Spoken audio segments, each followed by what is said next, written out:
which one is not true سلور اپشن موږ سره ګیون دي موږ ته وایي چې دې کې موږ سره کم دی ټرو اوس په دې کې موږ سره دا کتل دي چې موږ سره کم یو ټرو دی کم یو موږ سره هغه فالس دی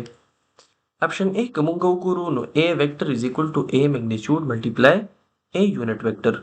A unit vector هغه equation یې اړول راړول دي موږ اوس وی چې دا موږ سره برابرۍ vector divided by vector magnitude نو که چېرې دا زه دې فارم کې ولیکم نو هم څه مسله نه کوي چې A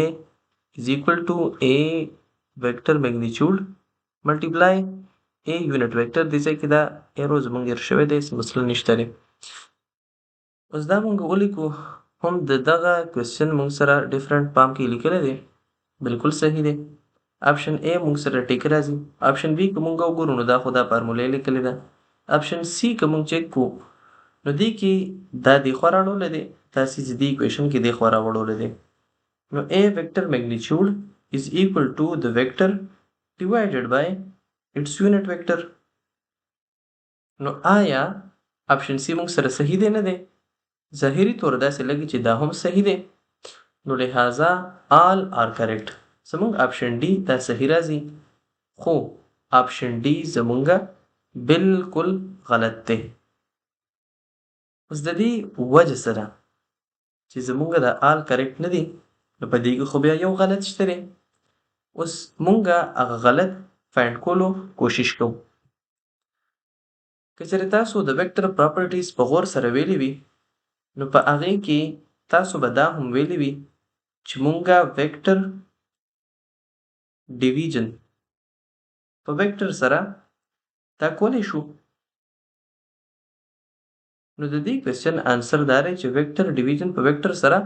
بالکل نه کیږي دا موږ سره پاسبل نه دی په دې وجه باندې که چېرې دې اپشنو کې تاسو وګورئ په اپشن C کې نو په اپشن C کې موږ سره پاس راشي موږ سره ویکټر او لاندې هم موږ سره دا یونټ ویکټر دې دواړه ویکټر